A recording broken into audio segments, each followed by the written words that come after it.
ஓம் நமோ பகவதே வாசுதேவாய. நாராயணம் நமஸ்கிருத்ய நரம் சைவ நரோத்தமம் தேவீம் சரஸ்வதிம் வியாசம் ததோ ஜெயம் உதீரயேத். நஷ்டப்ராயேஷ பத்ரேஷு நித்யம் பாகவத சேவையா பகவதி உத்தமஸ்லோகே பக்திர்பவதி நைஷ்டுகி. நிகமகல்பதரோர்கலிதம் ஃபலம் சுகமுகாதம்ருத द्रवसंयुतं पिबत भागवतं रसमालयं मुहुरहो रसिका भुवि भावुकाः. ॐ अज्ञानतिमिरान्धस्य ज्ञानाञ्जनशलाकया चक्षुरुन्मिलितं येन तस्मै श्रीगुरवे नमः।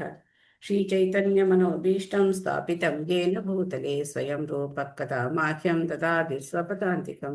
वन्देऽहं श्रीगुरो श्रीयुतापदकमलं श्रीगुरून् वैष्णवांश्च श्रीरूपं साग्रजातं सहगण रघुनाथान्वितं तं सजीवम् साद्वैतं सावधूतं परिजनसहितं कृष्णचैतन्यदेवं श्रीराधा कृष्णपादान् सहगण ललिता श्रीविशाखान्वितांश्च। हे कृष्ण करुणा सिन्धो दीनबन्धो जगत्पते गोपेश गोपिकान्त राधाकान्त नमोऽस्तुते। तप्तकाञ्चन गौराङ्गी राधे वृन्दावनेश्वरी वृषभानुसुते देवी प्रणमामि हरिप्रिये।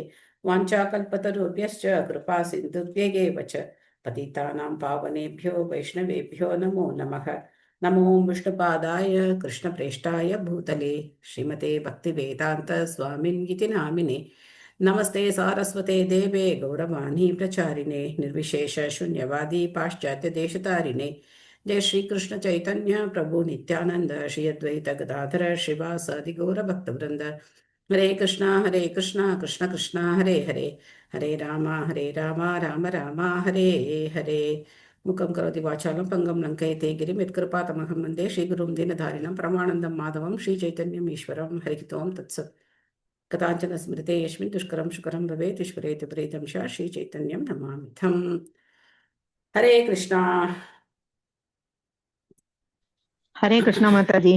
हरे कृष्णा हरे कृष्णा माताजी। हरे कृष्ण माताजी। हरे कृष्णा हरे कृष्णा माताजी। नमस्कार நமஸ்காரம். ஸோ நேற்று हरे நம்ம कृष्णा பார்த்த माताजी। பாகவதத்துலேருந்து பாயிண்ட் சொல்லலாமா? ஹரே கிருஷ்ணா. என்ன பார்த்தோம் நேற்று?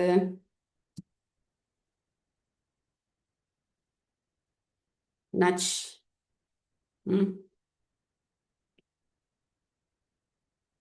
யாரும் எந்த பாயிண்ட்டும் சொல்லவே இல்லை, மறந்து போயிட்டீங்களா?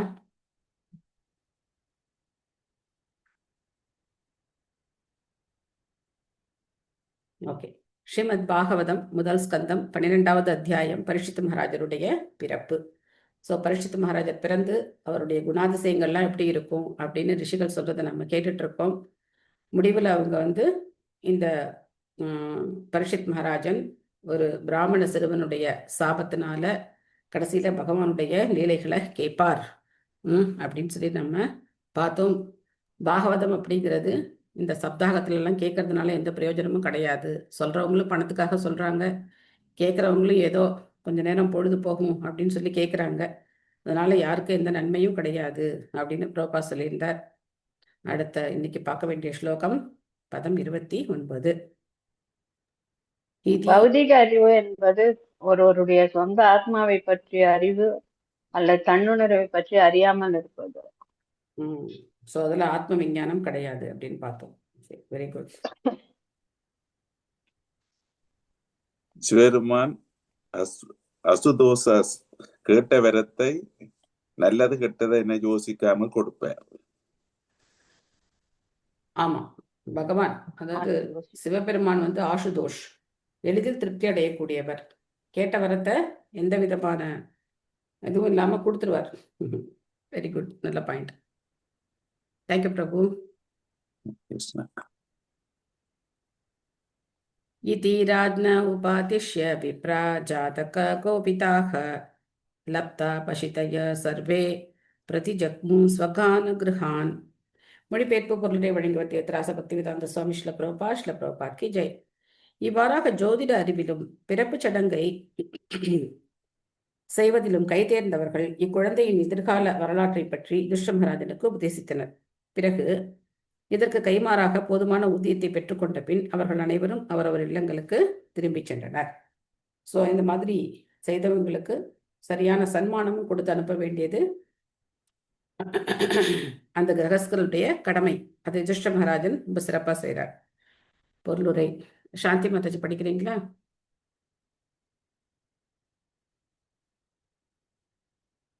ஓகே, அகிலா மாதாஜி படிங்க. ஹரே கிருஷ்ணா. ஹரே கிருஷ்ணா. பொருளுரை ஸ்ரீல பிரபுபாதர் கி ஜெய். வேதங்கள் பௌதிக மற்றும் ஆன்மீக அறிவு பொக்கிஷமாகும். இந்த அறிவு தன்னுணர்வை நோக்கமாக கொண்டதாகும். அதாவது வேதங்கள் நாகரிகமடைந்த மனிதனுக்கு எல்லா வகையிலும் வழிகாட்டியாக உள்ளன. மனித வாழ்வு எல்லா பௌதிக துன்பங்களிலிருந்தும் விடுபடுவதற்குரிய சிறந்த வாய்ப்பு என்பதால் அது பௌதிக தேவைகள் மற்றும் ஆன்மீக முக்தி ஆகிய இரு விஷயங்களிலும் வேதங்களின் அறிவால் நன்கு வழிநடத்தப்படுகிறது. வேத அறிவுக்காக தங்களை அர்ப்பணித்துக் கொண்ட குறிப்பிட்ட நுண்ணறிவுள்ள பிரிவினர் விப்ரர்கள் அல்லது வேத வல்லுநர்கள் என்று அழைக்கப்படுகின்றனர். வேதங்களில் வெவ்வேறு பிரிவுகள் உள்ளன. இவற்றுள் ஜோதிட சாஸ்திரமும் மருத்துவ சாஸ்திரமும் சாதாரண மனிதனுக்கு முக்கியமாக தேவைப்படுபவை ஆகும். எனவே சமூகத்திற்கு வழிகாட்டுவதற்காக பிராமணர்கள் எனப்படும் நுண்ணறிவாளர்கள் வேத அறிவின் வெவ்வேறு பிரிவுகளை கற்றறிந்தனர். இத்தகைய நுண்ணறிவாளர்கள் தனுர்வேதம் எனப்படும் போர்க்கலையையும் கூட கற்றறிந்தனர். மேலும் விப்ரர்களான துரோணாச்சாரியார் மற்றும் கிருபாச்சாரியாரை போன்றவர்களும் கூட இத்தகைய யுத்த கல்வியின் ஆசிரியர்களாக இருந்தனர். இங்கு குறிப்பிடப்பட்டுள்ள விப்ர எனும் சொல் கவனிக்கத்தக்கதாகும். விப்ரர்களுக்கும் பிராமணர்களுக்கும் சிறிய வித்தியாசம் உண்டு. விப்ரர்கள் கர்ம காண்டத்தில் கை தேர்ந்தவர்கள் ஆவர். இவர்கள் வாழ்வின் பௌதீக தேவைகளை நிறைவேற்றிக் கொள்வதற்கு சமூகத்திற்கு வழிகாட்டுகின்றனர். ஆனால் பிராமணர்களோ ஆன்மீக அறிவில் நிபுணர்கள் ஆவர். இப்பிரிவு ஞான காண்டம் என்று அழைக்கப்படுகிறது. இதற்கும் மேலாக இருப்பது உபாசனா காண்டமாகும். இக்காண்டத்தின் உச்சகட்டமே பகவான் விஷ்ணுவின் பக்தி தொண்டாகும். மேலும் பூரணத்துவத்தை அடையும் பிராமணர்கள் வைஷ்ணவர்கள் என்று அழைக்கப்படுகின்றனர். வெவ்வேறு குணங்களில் உள்ள வழிபாடுகளில் விஷ்ணு வழிபாடு உயர்ந்ததாகும். முன்னேற்றம் அடைந்த பிராமணர்கள் பகவானின் உன்னத அன்பு தொண்டில் ஈடுபட்டுள்ள வைஷ்ணவர்கள் ஆவர். இவ்வாறாக பக்தி தொண்டு விஞ்ஞானமாகிய ஸ்ரீமத் பாகவதம் வைஷ்ணவர்களுக்கு மிகவும் பிரியமானதாகும். மேலும் ஸ்ரீமத் பாகவதத்தின் ஆரம்பத்தில் விளக்கப்பட்டதை போல் இது வேத ஞானத்தின் பழுத்த பழமும் 3 காண்டங்களுக்கும் கர்ம ஞான மற்றும் உபாசனா மேற்பட்ட உயர்ந்த பாட பொருளை கொண்டதும் ஆகும். கர்மகாண்ட நிபுணர்களுக்கிடையில் விப்ரர்கள் எனப்படும் ஜாதக நிபுணர்களும் ஒரு பிரிவினர் ஆவர். இவர்களால் ஒரு குழந்தையின் பிறந்த நேரம், நட்சத்திரம் போன்றவர்களை கொண்டே அக்குழந்தையின் எதிர்கால சரித்திரம் முழுவதையும் கூறிவிட முடியும். இத்தகைய கைதேர்ந்த ஜாதக விப்ரர்கள் பரீட்சித் மகாராஜன் பிறந்த காலத்தில் இருந்தனர். இவரது பாட்டனாரான யுதிஷ்ட மகாராஜனும் அந்த விப்ரர்களுக்கு போதுமான அளவு தங்கம், நிலம், கிராமங்கள், தானியங்கள் மற்றும் வாழ்வுக்கு அத்தியாவசியமான மற்ற தேவைகள் ஆகியவற்றை அளித்தார். இவற்றுள் பசுக்களும் அடங்கும். சமூக அமைப்பில் இத்தகைய விப்ரர்களுக்கு தேவையுள்ளது. இத்தகைய விப்ரர்களுக்கு அரசாங்கம் போதுமான வசதிகளை அளித்ததால் இவர்கள் பொதுமக்களுக்கு இலவசமான சேவைகளை செய்தனர். இவ்வாறாக இந்த அறிவு எல்லோருக்கும் கிடைக்கக்கூடியதாக இருந்தது. Hare Krishna. Thank you Mataji. Hare Krishna. Thank you Mataji. So இங்கே பார்த்தோம் அப்படின்னாக்க சமஸ்கிருதத்தில் 2 வார்த்தை பேசிட்டாலே அவங்க உடனே பக்தர்கள் அப்படின்னு நம்ம நினைக்கக்கூடாது. வேதங்கள் அப்படிங்கிறது பூரா சமஸ்கிருதத்தில் இருக்கிறது தான். அதனால அதில் பல கிளைகள் இருக்கு. அதில் ஒன்று என்ன அப்படின்னு பார்த்தோம் அப்படின்னாக்க இந்த மாதிரி நம்முடைய அன்றாட வாழ்வுக்கு தேவைப்படக்கூடிய சாஸ்திரங்கள். இந்த சாஸ்திரங்கள் எல்லாம் என்ன சொல்லப்படுது அப்படின்னாக்க இந்த ஜோதிட சாஸ்திரம், அதுக்கப்புறம் ஆயுர்வேதம், அதுவும் வேதம் தான், ஆயுர்வேதம் அப்படின்னு சொல்கிறோம். நம்ம ஆயுளை நம்ம எப்படி நம்ம நீட்டிக்கிறது அப்படிங்கிறதுக்கான வேத அறிவு ஆயுர்வேதத்தில் இருக்கு. தனுர்வேதம் அப்படிங்கிறது போர்க்கலையை பற்றின அறிவு. ஸோ அந்த பிரிவை படிக்கிறவங்க எப்படி ஒரு இன்னைக்கு இருக்கிற மருத்துவக் கல்லூரி அந்த மாதிரி படிக்கிறாங்க, ஒருத்தர் இன்ஜினியரிங் படிக்கிறாங்க. இந்த மாதிரி ஒவ்வொரு பிரிவில் இருக்கிறவங்க ஒவ்வொரு சப்ஜெக்டை தேர்ந்தெடுத்து படிக்கிற மாதிரி வேதங்களில் ஒரு பிரிவுகளை ஒவ்வொருத்தர் எக்ஸ்பர்ட்டாக இருப்பாங்க. ஸோ அவங்கள விப்ரர்கள் அப்படின்னு சொல்கிறாங்க. விப்ரர்களுக்கும் பிராமணர்களுக்கும் என்ன வித்தியாசம்னு பிரபுபா சொல்கிறார். விப்ரர்கள் நம்மளுடைய பௌதிக வாழ்க்கைக்கு தேவையான விஷயங்களை வேதங்கள்லேருந்து எடுத்து சொல்கிறவங்க. ஏன்னா வேத அறிவிலேருந்து தெரிஞ்சுக்கிறது தான் உண்மையான அறிவு. அதில் எந்த பாவ விளைவுகளும் இருக்காது. இந்த 2க்கும் இதுதான் வித்தியாசம். பௌதிக கல்விக்கும் வேத கல்விக்கும் இதுதான் வித்தியாசம். ஸோ அதில் பக்தின்னு கிடையாது இல்லைனாலும் அதில் பாவ காரியங்கள் இருக்காது. உதாரணத்துக்கு இப்போ இந்த தனுர்வேதமே எடுத்துக்கோமே. இந்த தனுர்வேதத்தில் பார்த்தோம் அப்படின்னா ஒரு போர் அப்படின்னா எப்படி ஒரு எதிரியை எந்த நிலையில கொல்லலாம், எந்த நிலையில கொல்லக்கூடாது, என்னென்ன தர்மங்கள் இருக்கு, போர் தர்மங்கள் என்னென்ன இருக்கு, இதெல்லாம் அதுல சொல்லப்பட்டிருக்கும். ஆனா இன்னைக்கு நவீன காலத்துல போர் அப்படிங்கிறது எப்படி நடக்குது? அவங்க மனம் போன போக்குப்படி நடக்குது இல்லையா?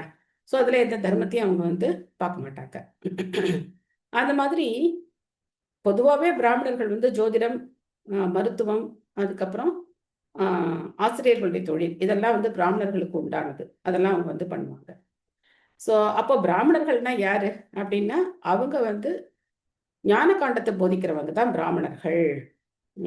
ஸோ கர்மகாண்டத்துக்கும் ஒரு படி மேலே இருக்கிறது ஞான காண்டம். அதில் பார்த்தோம் அப்படின்னாக்க நாம் இந்த உடல் இல்ல ஆத்மா அப்படின்னு தெரிஞ்சுக்கலாம். பல்வேறு தேவர்களுடைய வழிபாடு இதெல்லாம் உபாசனா காண்டத்தில் வரும். உபாசனா காண்டத்தில் தான் தேவர்களுடைய வழிபாடே வருது. அதுக்கு மேலே போனால் தான் பகவான் விஷ்ணுவுடைய வழிபாடு, அதுக்கு மேலே கிருஷ்ணரை வழிபடுறவங்க வைஷ்ணவர்கள் அப்படின்னு சொல்லப்படுறாங்க. ஆக இவங்களும் சமுதாயத்துக்கு தேவை இல்லையா? இந்த மாதிரியான அறிவும் சமுதாயத்துக்கு தேவை. ஸோ அப்போ இவங்கெல்லாம் வந்து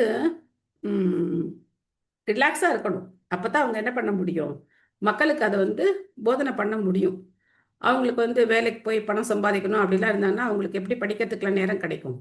ஸோ அதனால அரசாங்கம் என்ன பண்ணியிருக்கு, அவங்களுக்கு வேண்டிய வாழ்க்கைக்கு வேண்டிய எல்லா தேவைகளையும் அந்த அரசர்கள் செய்து கொடுக்குறாங்க. மக்கள் அந்த பயனை அடைகிறாங்க. அதனால தான் பொதுவாக பிராமணர்கள் வந்து வேலைக்கு போகக்கூடாதுன்னு இருந்தது. ஒருத்தர்கிட்ட கை கட்டி வேலை பார்த்து சம்பளம் வாங்கினாலே சூத்திரன்னு அர்த்தம். பிராமணர்கள் யார்கிட்டையும் வேலைக்கு போக மாட்டாங்க, போகக்கூடாது. ஆனால் ஆங்கிலேய ஆட்சி வந்த காலத்தில் இதெல்லாம் மாறிப்போச்சு. எல்லாரும் வந்து வேலைக்கு போக ஆரம்பித்தாங்க. அதுக்கப்புறம் எல்லாமே அவங்கள்ட்ட தான் எல்லா டீக்ரடேஷனும் அங்கேருந்து தான் ஆரம்பிக்கும். நீங்கள் கொஞ்சம் யோசிச்சு பார்த்தீங்கன்னா புரியும். स एष लोके विज्ञातः परीक्षित् इति यत् प्रभुः पूर्वं दृष्टम् अनुध्यायन् परिषेत नरेषु इह. எனவே பிறப்பதற்கு முன் அவர் கண்ட அந்த நபரை தேடும் முயற்சியில் அவர் எல்லா மனிதர்களையும் சோதித்து பார்க்க வருவார் என்பதால் உலகில் அவர் பரீட்சித்து பார்ப்பவர் என்று புகழப்படுவார். இவ்வாறாக அவர் இடைவிடாமல் பகவானை மனதில் சிந்தித்துக் கொண்டிருப்பார். எதுக்காக அவருக்கு பேர் பரீட்சித்துன்னு வச்சாங்க? நம்ம கூட இப்போ கூட இந்த வார்த்தை இருக்கு, பரீட்சை அப்படிங்கிற வார்த்தை இருக்கு. இப்போ தேர்வுன்னு மாற்றிருக்கலாம், பட் பரீட்சை அப்படிங்கிறது எல்லாருக்கும் பரிச்சயமான ஒரு வார்த்தை தான். ஸோ அவர் என்ன பண்ணாரு, அவர் வந்து கருவில் இருக்கும்போதே பகவானை பார்த்தார் இல்லையா? அதனால பார்க்குற ஒவ்வொரு நபரையும் டெஸ்ட் பண்ணி பார்க்குறாரு. இவர் தான் அந்த நபரா, இவர் தான் அந்த நபரா, இவர் தான் அந்த நபரா அப்படின்னு சொல்லி பார்க்குறாரு. அதனால அவருக்கு பரீட்சித் அப்படின்னு வந்து பேர் வச்சாங்க. இந்த குழந்தை இந்த காரியத்தை செய்யும், அதனால இந்த குழந்தைக்கு பரீட்சித் அப்படின்னு பேர் வைக்கணும் அப்படின்னு சொல்றாங்க. ஸோ அதனால அவருக்கு வந்த பேர் பரீட்சித். இங்கே பொதுவாக அந்த நாள்லாம் பேர் பார்த்தீங்கன்னா ரொம்ப அற்புதமாக இருக்கும். எல்லா பேருக்கும் அர்த்தங்களும் இருக்குது. இப்போ தான் அர்த்தம் இல்லாமல் பேர் வைக்கிறாங்க. ஹிரண்ய கஷிப்புன்னா என்ன அர்த்தம் தெரியுமா? ஹிரண்ய கஷிப்பு, அவருக்கு ஒரு பேர் வச்சிருக்காங்கல்ல, ஹிரண்ய கஷிப்பு அப்படின்னு. என்ன அர்த்தம்னா, ஹிரண்யம்னா தங்கம். ஹிரண்யம்னா என்ன? தங்கம். கஷிப்புன்னா பஞ்சு மெத்தை, படுக்கை. அவருக்கு எதில் விருப்பம் இருக்கும்? தங்கம், பஞ்சு மெத்தை. அப்படின்னா என்ன அர்த்தம்? செல்வத்தில், அதுக்கப்புறம் பெண்களை அனுபவிக்கிறதுல. பஞ்சு மெத்தையில் படுத்துட்டு என்ன பண்ண போகிறாங்க? ஸோ இந்த ரெண்டுத்துலேயும் அவருக்கு அலாதியான விருப்பம் இருக்கும். அதனால அவருக்கு ஹிரண்ய கஷிப்பு அப்படின்னு பேர். ஒவ்வொரு பேருக்கும் அர்த்தம் இருக்கு. ஹரே கிருஷ்ணா. ஃபர்ஸ்ட் டைம் கேட்குறோம். ஃபர்ஸ்ட் டைம் நான் கேட்குறேன். ஓகே, எல்லா பேருக்கும் அர்த்தம் இருக்கு, ஒவ்வொரு பேருக்கும் அர்த்தம் இருக்கு. திருதராஷ்டிர அப்படின்னா என்ன அர்த்தம் அப்படின்னா, அந்த பதவி மேல அவருக்கு என்ன இருக்கும்? குருட்டுத்தனமான ஒரு பற்றுதல். அந்த ராஜ்ய பதவி மேல எப்படி பேர் வைக்கிறாங்க பாருங்க. அந்த குழந்தை பிறக்கும் போதே அவங்களுடைய குணாதிசயங்களை தெரிஞ்சு அந்த குழந்தைக்கு இந்த மாதிரி பேர் வைக்கிறாங்க. துரியோதன், இந்த மாதிரி பேரை யார் வைக்க முடியும்? துரியோதன் யார் பேர்? இந்த மாதிரி எப்படி பேர் வைக்க முடியும்? மற்றவங்களை துன்பப்படுத்தியே சந்தோஷப்படுறவர் துரியோதன. தவறான காரியங்களுக்காகவே முயற்சி செய்யக்கூடியவர். நம்ம சொல்றோம்ல, ஒரு ஒரு காரியம், கெட்ட காரியம் அப்படின்னா அதை வந்து துர்காரியம்னு சொல்றோம் இல்லையா? ஸோ அது மாதிரி துரியோதன் அவன பேர். ஒவ்வொரு பேருக்கும் அர்த்தம் இருக்கு. அர்த்தம் இல்லாத பேர்களே கிடையாது. அந்த நாளில் பார்த்தோம்னா அவ்வளவு அர்த்தத்தோட பேர் வச்சிருக்காங்க. நாரதா, நாரதா எதுக்கு பேரு? நாரதா, அந்த பேருடைய அர்த்தம் என்ன? பகவானை எல்லாருக்கும் கொடுக்கக்கூடியவர். த அப்படின்னா வழங்கக்கூடியவர். நாரதா, நாராயணரே எல்லாருக்கும் வழங்கக்கூடியவர் நாரதர். நாரதா அப்படிங்கிற பேர். ஸோ இது மாதிரி ஒவ்வொரு பேருக்கும் என்ன இருக்கு? அர்த்தம் இருக்கு. பகவானுடைய திருநாமங்களுக்கும் ஒவ்வொரு திருநாமத்துக்கும் அர்த்தம் இருக்கு. இந்த திருநாமத்துடைய அர்த்தங்களை நம்ம புரிஞ்சுக்கும் போது ரொம்ப அற்புதமா இருக்கும் பகவானுடைய நாமம் அப்படிங்கிறது. ஓகே, அடுத்தது யார் படிக்கிறீங்க? செல்வக்கு. ஒரு டவுட் கிளாரிபிகேஷன். ஆ. இப்ப வந்து பகவத்கீதையில திருதராஷ்டிரன்னு முதல்ல ஆரம்பிக்கிறாங்க. அவரோட இதுல இருந்து ம். அது எதுக்காக, ஏன் அந்த இதுல இருந்து ஸ்டார்ட் பண்றோம் இல்லையா? அது என்ன ரீசன் இருக்கா? அது அந்த குருட்சேத்திர யுத்தத்தை, அந்த குருட்சேத்திரத்துக்கு அவர் போகல, திருதராஷ்டிரர் போகல. அவர் ஆமா. ஹஸ்தினாபுரத்துல உட்கார்ந்துருக்கார். ஆமா, அந்த ஹஸ்தினாபுரத்துல ம். அவரோட செக்ரட்டரி யாரு? சஞ்சயன். சஞ்சயன்ட்டு இது பண்ணிக்கிறார். கேட்கிறார், சஞ்சயனுக்கு என்ன ப்ரெடிக்ஷன் அப்படின்னா, சஞ்சயன் வியாசருடைய சீடர். அவருக்கு வியாசர் என்ன ப்ரெடிக்ஷன் கொடுத்திருக்காரு, என்ன வரம் கொடுத்திருக்கார்? நீ உட்கார்ந்த இடத்துல இருந்து எந்த இடத்த வேணா நீ பார்க்கலாம். நம்ம இப்போ உட்கார்ந்த இடத்துல, நான் மாயாப்பூர்ல இருக்கேன், நீங்க கோயம்புத்தூர்ல இருக்கீங்க, நம்ம வந்து இந்த ஜூம் மீட்டிங்ல பார்த்துக்கிறோம். பட் சஞ்சயனுக்கு இந்த மாதிரி ஒரு டிவைஸ்லாம் தேவையில்லை. அவருக்கு வந்து சப்டிலாவே அந்த இது இருக்கு. அவர் இங்கே உட்காந்து அவர் வந்து ஜூம் பண்ணியும் பார்க்கலாம், ஓவர் வியூவும் பார்க்கலாம், எப்படி வேணா அவர் பார்க்கலாம். பர்டிகுலரா இப்போ என்ன அம்பு அர்ஜுனன் வச்சிருக்காருன்னு பார்க்கலாம், மொத்த குருட்சேத்திர யுத்தத்தில் நடக்கிறதையும் அவர் பார்க்கலாம். ஸோ அவருக்கு அந்த மாதிரி ஒரு ஒரு பவர் வந்து யார் கொடுத்துருக்கா? வியாசர் கொடுத்துருக்கார். அதனால இவர் என்ன பண்றாரு அப்படின்னா, உட்கார்ந்த இடத்துல இருந்தே திருதராஷ்டிரர்கிட்ட அங்க என்ன நடக்குது அப்படிங்கிறத விளக்குறார். அதனால இதை எப்படி ஆரம்பிக்கிறார், வியாசர் எப்படி ஆரம்பிக்கிறார் இதை அப்படின்னா, திருதராஷ்டிரருடைய கேள்வியிலேருந்து ஆரம்பிக்கிறார். ஸோ மகாபாரதத்துல ஒரு பகுதி தானே பகவத்கீதை. அப்போ இந்த யுத்தம் நடக்கிறதுக்கு முன்னாடி அங்க என்ன நடந்தது அப்படின்னு திருதராஷ்டிரர் கேட்கிறாரு. அப்போ அங்கேருந்து ஆரம்பிக்கிறார். ஆக்சுவலா பார்த்தோம் அப்படின்னாக்க, ஜனமேஜயனுக்கு சொல்லக்கூடிய மகாபாரதத்திலேருந்து தான் நமக்கு வந்து இந்த பகவத்கீதை வருது. ஜனமேஜயன், அதாவது பரீட்சித் மகாராஜருடைய மகனான ஜனமேஜயனுக்கு அவருடைய பாட்டனார்களை பத்தின வரலாறு சொல்றாங்க. ஸோ அப்பத்தான் இந்த மகாபாரதத்தை பேசுறாங்க. அந்த மகாபாரதத்திலேருந்து தான் நமக்கு வந்து இந்த பகவத்கீதை நமக்கு கிடைக்குது. ஸோ அதனால எதுக்காக திருதராஷ்டிரர் முதல்ல பேசுறாரு அப்படின்னா, ஒரு ஒரு சீன் செட்டப் பண்றார். யாரு? வியாசர் அந்த குருட்சேத்திர யுத்த களத்தினுடைய அந்த காட்சியை அப்படியே நமக்கு செட்டப் பண்ணி கொண்டு வர்றார். ஸோ அப்போ இங்க திருதராஷ்டிரர் உட்காந்து கேட்கிறார். என்ன கேட்கிறார்? தர்மக்ஷேத்ரே குருக்ஷேத்ரே சமவேதா யுயுத்சவஹ மாமகா பாண்டவா சேவ கிம குருவத சஞ்சய. சஞ்சயா, இந்த மாதிரி சண்டை போடணும்னு சொல்லிட்டு என்னுடைய மகன்களும் பாண்டுவின் மகன்களும் அந்த குருக்ஷேத்திரம் அப்படிங்கிற தர்மக்ஷேத்திரத்துல ஒண்ணு சேர்ந்தாங்களே, என்ன பண்றாங்க அங்க, என்ன நடக்குது, என்ன பண்ணிட்டு இருக்காங்க அப்படின்னு கேட்கிறார். பிரபுபாதர் அற்புதமா பொருளுரை கொடுத்திருப்பார். ஃபர்ஸ்ட் பொருளுரை அப்படியே மனப்பாடம் பண்ணி வச்சுக்கணும் போல இருக்கும், அப்படி ஒரு பொருளுரை கொடுத்திருப்பார். ஏன் தர்மக்ஷேத்திரத்தினால தன்னுடைய குழந்தைகளுக்கு ஏதாவது பாதிப்பு வந்துருமோ, இல்ல அந்த தர்மக்ஷேத்திரத்தினால பாண்டவர்கள் வந்து சண்டையிலேருந்து பின்வாங்கி என்னுடைய மகன்கள் வந்து ஜெயிச்சிருவாங்களா, இந்த மாதிரி ஒரே குழப்பம் இருக்கு. என்ன பண்ண போறாங்க? போர் பண்ணணும்னு போயிட்டாங்க, இங்க போர் தானே நடக்கும், இந்த கேள்வியே அவசியம் இல்லையே. ஸோ அதனால அந்த மாதிரி அவர் கேள்வி கேட்கிறார். அதுக்கப்புறம் சஞ்சயன் சொல்ல ஆரம்பிக்கிறார், அங்க என்னென்ன இருக்கு அப்படின்னு சொல்ல ஆரம்பிக்கிறார். ஸோ அப்படி உங்களுக்கு பார்த்தீங்கன்னா கிட்டத்தட்ட 15-16 ஸ்லோகம் முதல் அத்தியாயத்துல வந்துடும். அதுக்கப்புறம் அர்ஜுனன் சொல்றார், சேனையோர் உபயோர் மத்தியே ரதம் ஸ்தாபயமே அச்சுதா அப்படின்னு. அப்போ அங்க கொண்டு போய் ரதத்தை நிறுத்தினதுக்கு அப்புறம் அர்ஜுனன் பார்த்ததுக்கு அப்புறம் தான் என்ன ஆகுது, குழப்பம் வர ஆரம்பிக்குது. அப்போ மற்ற ஸ்லோகங்கள்லாம் அர்ஜுனன் பேசுறார். பாதி ஸ்லோகங்கள் முதல் அத்தியாயத்துல சஞ்சயன் பேசுறார், மீதி பாதி அர்ஜுனன் பேசுறார். கிருஷ்ணர் வாயே திறக்கல. 2வது அத்தியாயத்துல இருந்து தான் பேச ஆரம்பிக்கிறார் கிருஷ்ணர். அதனால நிறைய பேர் தவறா சொல்லுவாங்க, முதல் அத்தியாயத்துல ஒன்றும் கிடையாது, படிக்க தேவையில்லை, 2வது அத்தியாயத்துல இருந்து தான் பகவான் பேசுறாரு அப்படின்னு. அந்த மாதிரி எல்லாம் கிடையாது. முதல் அத்தியாயத்துல கொடுக்கப்படுற விஷயங்கள் ரொம்ப முக்கியமான விஷயங்கள், அர்ஜுனுடைய வாதங்கள். அந்த வாதங்களை தெரிஞ்சுக்கிட்டாதான் கிருஷ்ணர் எதுக்காக பகவத்கீதை உபதேசம் பண்ணாலே தெரியும் நமக்கு. அது ரெண்டுத்துக்கும் என்ன இருக்கு, கனெக்ஷன் இருக்கு. அர்ஜுனனுடைய ஒவ்வொரு வாதத்துக்கும் கிருஷ்ணர் தகுந்த பதில சொல்றார். ஸோ அந்த ரெண்டையும் கனெக்ட் பண்ணி படிக்கும்போது சும்மா உடல் இல்ல ஆத்மான்னு தெரிஞ்சுக்கிறதுனால என்ன புரியும் நமக்கு. ஸோ ரொம்ப முக்கியமான அத்தியாயம் முதல் அத்தியாயம். அர்ஜுனுடைய வாதங்களை நம்ம நல்லா உள்வாங்கிக்கணும். ஏன்னா நம்ம அதே ஸ்டேஜில் தான் இருப்போம், அர்ஜுனுடைய ஸ்டேஜில் தான் நம்ம இருப்போம், இந்த மாதிரி குழப்பத்தில் தான் நம்ம இருப்போம். இந்த மாதிரி அர்ஜுனன் வைக்கக்கூடிய வாதங்கள் எல்லாம் நமக்கு பொருத்தமாக இருக்கும்.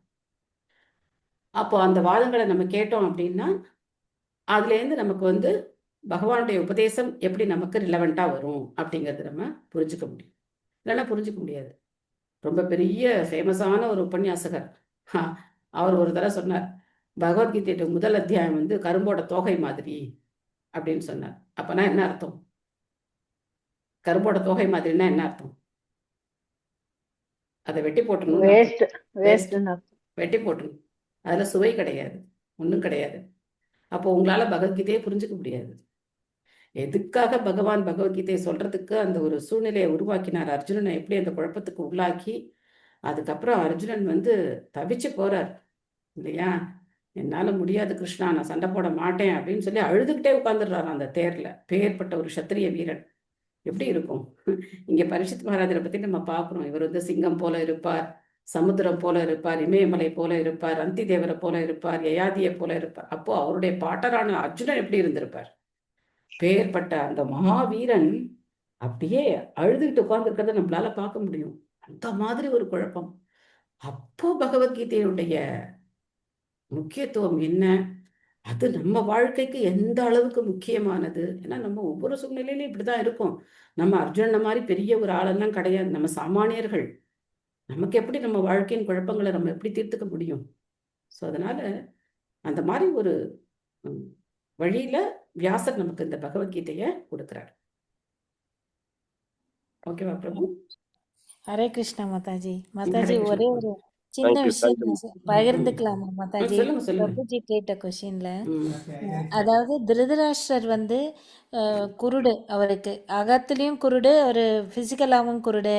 அதே மாதிரியே நம்மளும் ஜனங்கள் வந்து குருடாக தான் இருக்கும், ஞானம் இல்லாமல் குருடாக இருக்கும் என்றதை உணர்த்துறதுக்காக ஃபஸ்ட்டு துருதராஷ்டிர உவாச்சன்னு அவர் சொன்ன மாதிரி ஆரம்பித்து, ஞான திருஷ்டி இருக்கிற சஞ்சயன் வந்து கடைசியாக பகவத்கீதையை முடிக்கிற மாதிரி வியாசர் அமைச்சிருக்காரு அப்படின்னு ஒரு பிரவச்சனத்தில் கேட்டேன்.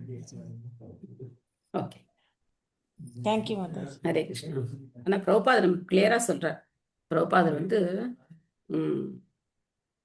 பகவத்கீதையை நம்ம உள்ளது உள்ளபடி தெரிஞ்சுக்கணும் அப்படின்னாக்க ஆச்சாரிய பரம்பரையிலேருந்து மட்டும்தான் கேட்கணும், வேற யார்கிட்டேருந்தும் கேட்கக்கூடாது அப்படின்னு சொல்றார். ஸோ இந்த பகவத்கீதை மாயாப்பூர் டிவியில் வருது இல்லையா, தமிழ் பகவத்கீதை. ஸோ அது இப்போ கொஞ்சம் சின்ன ஒரு மாற்றம் பண்ணியிருக்காங்க. என்ன அப்படின்னாக்கா, காலம்பரை நாங்கள் போய் சொல்லிடுறோம், பகவத்கீதையை சொல்லிடுறோம். அதுக்கப்புறம் 5 மணிக்கு அவங்க வந்து அதை போடுறாங்க. முன்னாடி லைவ் இருந்தது, 5 மணிக்கு தான் நாங்கள் போய் சொல்லுவோம், அப்படி இருந்தது. பட் அந்த பிரபுக்கு கொஞ்சம் அதில் நேரம் ஒத்து வராதனால காலம்பரை 8 மணிலேருந்து 9 மணி வரைக்கும் மாற்றிருக்கேன். அதனால நாங்கள் 8 to 9 நாங்கள் சொல்லிட்டு வந்துடுவோம். எனக்கும் அது ரொம்ப ஈஸியாக இருக்குது. இல்லைன்னா நான் இந்த கிளாஸை அவசரமாக முடிச்சுட்டு நான் வந்து இங்கேருந்து எனக்கு போகிறதுக்கு ஈஸ்வர்தியான் போகிறதுக்கு எனக்கு ஒரு 10 நிமிஷமாவது ஆகும். நடந்து போகணும் அப்படின்னா ஒரு 10-15 நிமிஷம் ஆகும். அப்போ நான் அங்கே போய் சேர்ந்து அதுக்கப்புறம் அவர் செட் பண்ணி ஆரம்பிக்கிறதுக்கு எங்களுக்கு 5:30 மணி ஆகிடுது, 6:30 மணி ஆகிடுது நான் வீட்டுக்கு வர்றதுக்கு. ஸோ நிறைய சிக்கல்கள் எனக்கு. அதுக்கப்புறம் வந்து என்னுடைய பக்தி வைபவ் கிளாஸும் வந்து டிலே ஆகுது. எல்லாம் அவர் சொன்னது எனக்கு ரொம்ப நல்லதாக போச்சு. ஓகே, காலம்பரை கோவில்லேருந்து நேரம் நான் வந்து ஈஸ்வர்தியான் போயிட்டு பகவத்கீதை உபன்யாசம் முடிச்சுட்டு அதுக்கப்புறம் வீட்டுக்கு வர்றது, அந்த மாதிரி ஒரு கொஞ்சம் அதுவும் நல்லா தான் இருக்குது. கொஞ்சம் சிரமம், எனக்கு கொஞ்சம் சிரமம், ஆனாலும் பரவாயில்ல, அவருக்கு கொஞ்சம் ஈஸியாக இருக்குது. எனக்கும் ஈவினிங்கில் வந்து இந்த கிளாஸ் ரிலாக்ஸாக பண்ண முடியுது. ஸோ இன்னைக்கு காலம்பரை அந்த உபன்யாசத்தில் நான் தான் சொல்லியிருக்கேன் மெயினாக, தயவுசெய்து கேளுங்க பகவத்கீதை. அந்த உபன்யாசத்தை என்ன பண்ணாதீங்க, நெக்லெக்ட் பண்ணாதீங்க, கேளுங்க. ஒவ்வொரு ஸ்லோகமும் கேளுங்க. கேட்கும் போது தான், ஏன்னா 20 வருஷமா பகவத்கீதையை படித்து பிரச்சாரம் பண்ணிட்டு இருக்கிற நானே யாராவது பகவத்கீதையை சொன்னாங்கன்னா உட்காந்து கேட்பேன். அவ்வளோ விஷயங்கள் இருக்குது, பக்தர்கள்ட்டேருந்து நம்ம கேட்டுக்கிட்டே இருக்கலாம். அவ்வளோ விஷயங்கள் பகவத்கீதையில் இருக்குது. ஸோ டிவிலியா சொல்றாங்கம்மா? டிவியில் இல்லைம்மா, யூடியூப்பில் வருதுல்ல. நான் அந்த இதில் போடுறேன், யூடியூப்ல வருது. சரி, யூடியூப்பில் நான் போடுறேனே. 5:30 மணிக்குங்களாம்மா? நான் போஸ்ட் பண்ணும்போது நீங்கள் பார்த்துக்கலாம். இல்லை, நீங்கள் அந்த மாயாப்பூர் டிவியை நீங்கள் வந்து சப்ஸ்கிரைப் பண்ணி வச்சுக்கிட்டீங்க அப்படின்னா உங்களுக்கு இந்த நோட்டிஃபிகேஷன் வந்துடும். ஓ சரி.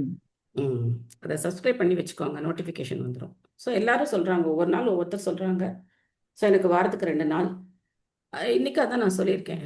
மாயா அபகிருத ஞானா ஆசுரம் பாவம் ஆசிரிதாக, அந்த இதில் அதான் சொன்னேன். இந்த மாயா அபகிருத ஞானிகள் வந்து ரொம்ப ஆபத்தானவர்கள். ஏன்னா சொல்றது பூரா எப்படி இருக்கும், ஆன்மீக மாதிரியே இருக்கும். நம்மளால வித்தியாசம் கண்டுபிடிக்கவே முடியாது, ஆன்மீக மாதிரியே இருக்கும். ஆனா கடைசியில் நம்ம எங்கேயோ கொண்டு போய் இழுத்து விட்டுருவாங்க. ரொம்ப டேஞ்சரஸான பர்சன்ஸ். So safe. நமக்கு கிடைச்சிருக்கிற வாய்ப்பு, பிரபுபாதட்டேருந்து கேட்க கிடைச்சிருக்கிற வாய்ப்பு அருமையான வாய்ப்பு. அதனால பொருளுரைகளோடு நாங்கள் சொல்கிறோம். பொருளுரையெல்லாம் படிக்காமலாம் சொல்கிறது கிடையாது. அட்லீஸ்ட் ஒரு தடவையாவது அந்த பொருளுரைகளை எல்லாரும் கேட்பாங்களே அப்படிங்கிற நோக்கத்தோடு சொல்கிறோம். ஏன்னா பகவத்கீதை புஸ்தகம் இல்லாதவங்க இருக்கலாம், பொருளுரை புஸ்தகம் இருந்து பொருளுரை படிக்கிறதுக்கு அனுப்பப்பட்டுக்கிட்டு படிக்காமல் இருக்கலாம், ஸ்லோகம் மட்டும் மெமரைஸ் பண்ணி வச்சிருக்கிறவங்க இருக்கலாம். ஸோ அதனால நாங்கள் பொருளுரையெல்லாம் படித்து பொறுமையாக உட்காந்து பொருளுரை படித்து அதுக்கு விளக்கங்களை சொல்கிறோம்.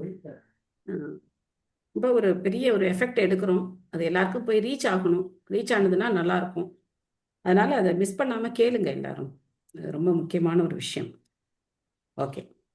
ஸோ இங்கே வந்து நம்ம வந்து நிறைய தூரம் வேறு எங்கேயோ போயிட்டோம். அடுத்து நம்ம படிக்கலாம். அவர் தேடுறதுனால அவருக்கு பரீட்சித் அப்படின்னு பேர் அப்படின்னு சொல்லி பார்த்தோம். பொருளுரை யார் படிக்கிறீங்க? சம்பூர்ண மாதாஜி படிக்கிறீங்களா? படிக்கிறேங்க மாதாஜி. ஹரே கிருஷ்ணா மாதாஜி. ஹரே கிருஷ்ணா, ஹரே கிருஷ்ணா. பொருளிறைவரிங்க பக்தி வேதாந்த சுவாமி ஸ்ரீல பிரபுபாதருக்கு ஜெய். பாக்கியசாலியான பரீட்சித்து மகாராஜன் தாயின் கருப்பைக்குள் இருக்கும் பொழுதே பகவானின் சிந்தனையை பெற்றார். இதனால் அவர் எப்பொழுதும் பகவானின் சிந்தனையிலேயே ஆழ்ந்திருந்தார். பகவானின் உன்னதமான உருவம் ஒருமுறை மனதில் பதிந்து விடுமானால் எந்த சூழ்நிலையிலும் அவரை ஒருவரால் மறக்க முடியாது. குழந்தை பரீட்சித்து தாயின் கருப்பையிலிருந்து வெளிவந்த பிறகு கருப்பைக்குள் தான் முதலில் கண்ட அந்த நபராக இருக்கக்கூடுமோ என்ற எண்ணத்துடன் அனைவரையும் பரீட்சித்து பார்க்கும் பழக்கம் அவருக்கு ஏற்பட்டது.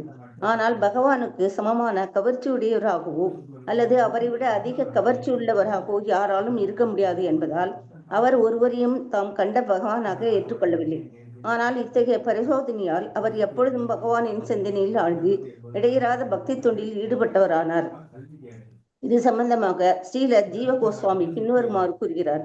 ஒவ்வொரு குழந்தைக்கும் பிள்ளை பிராயத்திலிருந்தே பகவானை பற்றி எண்ணம் மனதில் பதிக்கப்படுமானால் அக்குழந்தை பரீட்சித்து மகாராஜனை போல் சிறந்த பக்தராக உருவாவது நிச்சயம். பரீட்சித்து மகாராஜனை போல் தாயின் கர்ப்பப்பைக்குள்ளேயே பகவானை காணும் அளவிற்கு அதிர்ஷ்டம் உள்ளவராக ஒருவர் இல்லாதிருக்கக்கூடும். ஆனால் அவ்வளவு அதிர்ஷ்டசாலியாக ஒருவர் இல்லை என்றாலும் பெற்றோர் விரும்பினால் அவர்களது குழந்தையை அத்தகைய அதிர்ஷ்டசாலியாக மாற்றிவிட முடியும். இது சம்பந்தமாக என்னுடைய சொந்த வாழ்விலே எனக்கு இந்த அனுபவம் ஏற்பட்டுள்ளது. என் தந்தை பகவானின் ஒரு தூய பக்தராக இருந்தார். நான் 4 அல்லது 5 வயது நிரம்பியவனாக இருக்கும் பொழுது என் தந்தை எனக்கு ஒரு ஜோடி ராதாகிருஷ்ண உருவங்களை கொடுத்தார். நானும் என் சகோதரியும் விளையாட்டாக இவ்விக்கிரகங்களை வழிபட்டு வருவது வழக்கம். அருகிலுள்ள ஒரு ராதா கோவிந்தர் ஆலயத்தில் நடக்கும் வழிபாட்டு முறையை நானும் தெரிந்த அளவுக்கு பின்பற்றி வந்தேன். இதன் மூலமாக பகவானிடம் எனக்கு இயற்கையான ஒரு பற்று ஏற்பட்டது. என் வயதிற்கேற்ற சடங்குகள் அனைத்தையும் என் தந்தை அனுஷ்டித்து வந்தார்.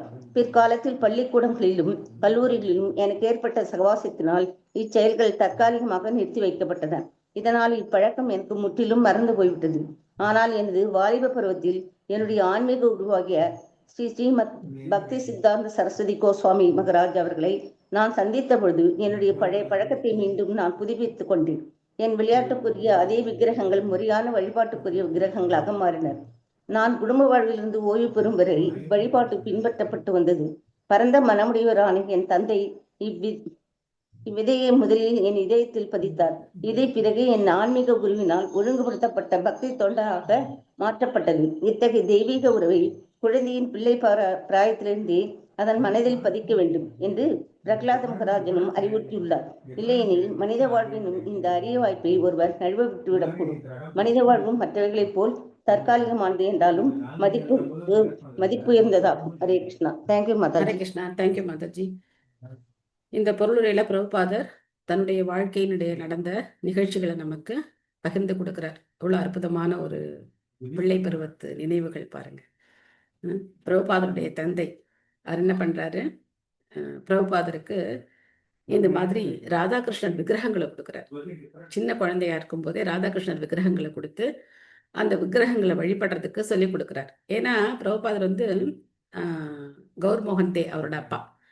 அவர் வந்து பெரிய துணிக்கடை வச்சிருக்கிறவர். அவர் கடைக்கு போகிறதுக்கு முன்னாடியும் சரி, போயிட்டு வந்ததுக்கு அப்புறமும் சரி, வீட்டுக்கு வந்து விக்கிரகங்களை வழிபட்டு, இந்த பிரபுபாதர் வந்து அவருடைய வாழ்க்கை வரலாறு அந்த நூலில் எழுதியிருப்பார். நாங்கள் படுத்திருக்கும் போது கூட அந்த பெல் சத்தம் எங்களுக்கு கேட்கும், எங்கள் அப்பா பூஜை பண்ணுற அந்த மணி சத்தம் எங்களுக்கு கேட்கும் அப்படின்னு எழுதியிருப்பார். ஸோ அப்படி கடையை விட்டு வந்து பூஜையெல்லாம் முடிச்சுட்டு அதுக்கப்புறம் சாப்பிட்டு அவர் தூங்குறது வழக்கம், எங்கள் அப்பா தூங்குறது வழக்கம் அப்படின்னு எழுதியிருப்பார். ஸோ அப்போ பக்கத்துலேயே ராதா கோவிந்தர் கோவில் இருக்குது.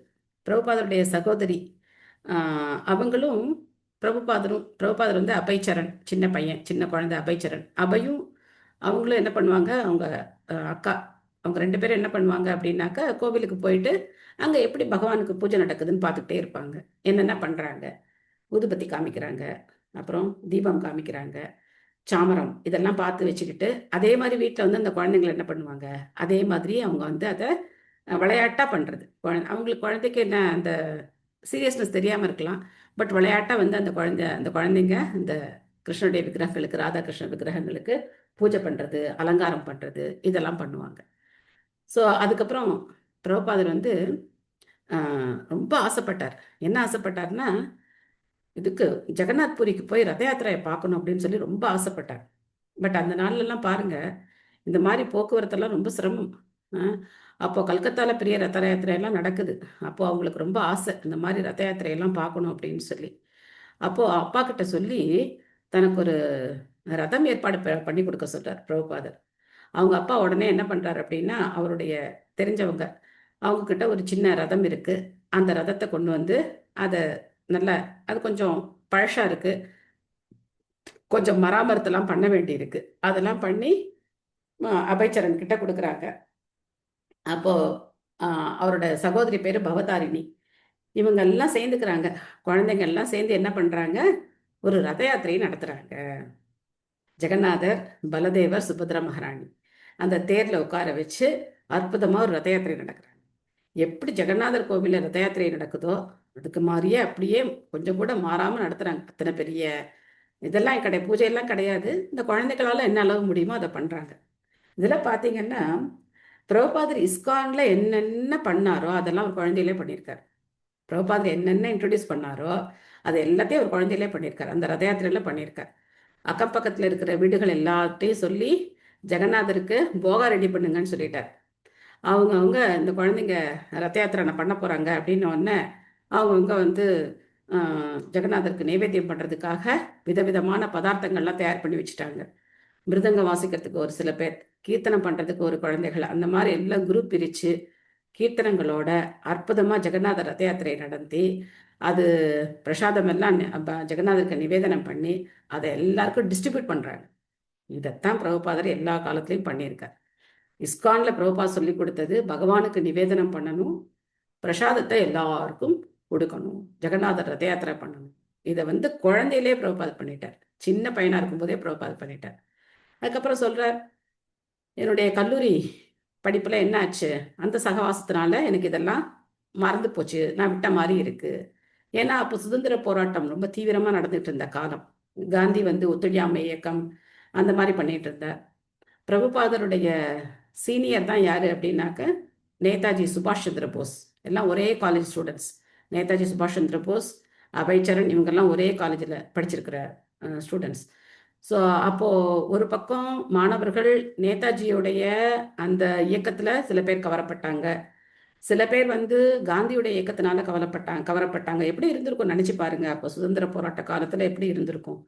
அப்பதான் ஒரு ஃப்ரெண்டு, பிரபுபாதருடைய ஃப்ரெண்டு ஒருத்தர், அவர் வந்து பிரபுபாதரை ரொம்ப கம்பல் பண்ணி கூப்பிடுறார், நீ வா இந்த மாதிரி ஒரு சாது வந்திருக்காரு, அவரை போய் பார்க்கலாம் அப்படின்னு கூப்பிடும்போது பிரபுபாதர் சொல்ற, நான் சின்ன வயசுலேருந்து நிறைய சாதுக்களை பார்த்துட்டேன், எங்கள் அப்பாவுக்கு எப்பவுமே சாதுக்களை வீட்டுக்கு கூட்டிகிட்டு வந்து அவங்கள எங்களை ஆசீர்வாதம் பண்ண வச்சு அவங்களுக்கு பிரசாதம் கொடுத்து அவங்களுக்கு வேண்டியதெல்லாம் பண்ணி கொடுக்கறது தான் எங்கள் அப்பாவோட வழக்கம், அதனால நான் நிறைய பேரை பார்த்துருக்கேன், நான் வரமாட்டேன் அப்படின்னு சொல்கிறேன்.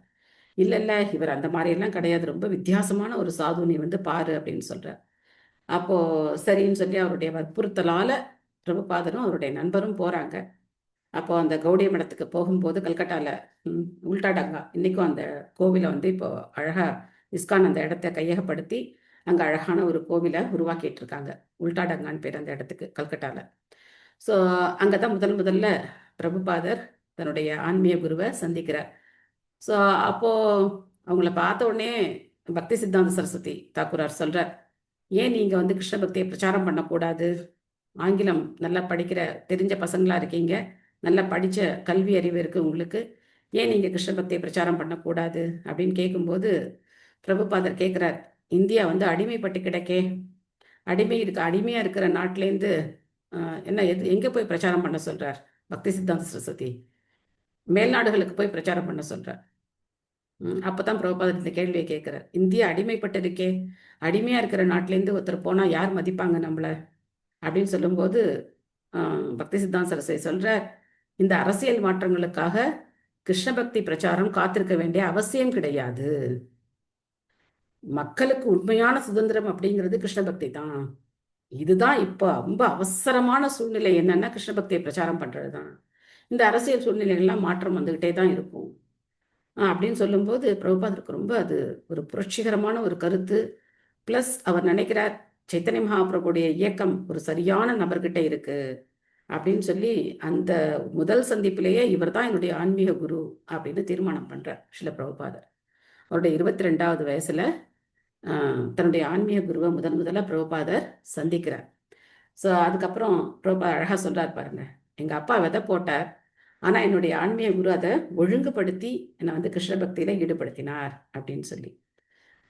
பிரபுபாதருடைய அம்மாக்கு தன்னுடைய மகன் படிச்சு பெரிய பட்டம் வாங்கி மிகச்சிறந்த ஒரு நபரா வரணும்னு அவங்களுக்கு ஆசை. வெளிநாடுகளுக்கு போய் படிச்சு பட்டம் வாங்கணும்னு அவங்களுக்கு ஆசை. அவங்க அம்மா பேரு ரஜினி. ஆனா பிரபுபாதருடைய அப்பாவுக்கு தன்னுடைய மகன் ஸ்ரீமதி ராதாராணியுடைய ஒரு சிறந்த பக்தனா வரணும் அப்படின்னு அவங்களுக்கு ஆசை. ஸோ எந்த சாது வீட்டுக்கு வந்தாலும் பிரபுபாதர்கிட்ட அந்த குழந்தைங்களை ஆசீர்வாதம் பண்ண சொல்லுவாராம், தன்னுடைய குழந்தைங்களுக்கு ஆசீர்வாதம் பண்ண சொல்லுவாராம்.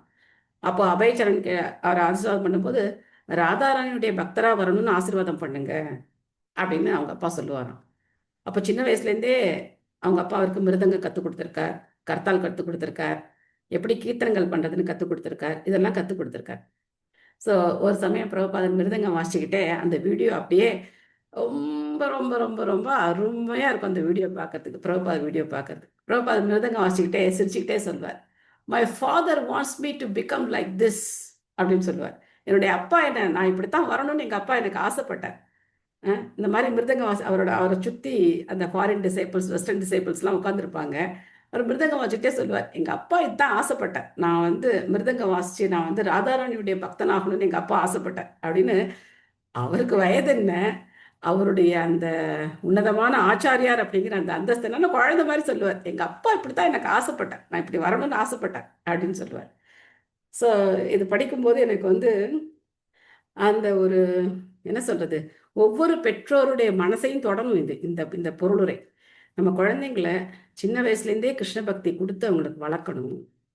இந்த சட்டத்திட்டங்கள்லாம் பார்த்து நம்ம பயப்படக்கூடாது. இவங்க வந்து இப்படி ஆயிடுவாங்களோ அப்படி ஆயிடுவாங்களோ, கையில ஜபமாலை கொடுத்தா படிப்புல இன்ட்ரெஸ்ட் இல்லாமல் போயிடுமோ, நிறைய பேருக்கு பலவிதமான பிரச்சனைகள் இருக்கு. அதெல்லாம் யோசிக்கவே கூடாது.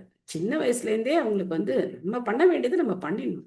அந்த குழந்தையோடைய கதி என்னவோ அதை பகவான் பார்த்துப்பார். அதுக்கு என்ன இருக்கோ, அதுக்கு என்ன வரணும்னு இருக்கோ அதான் நடக்க போகுது.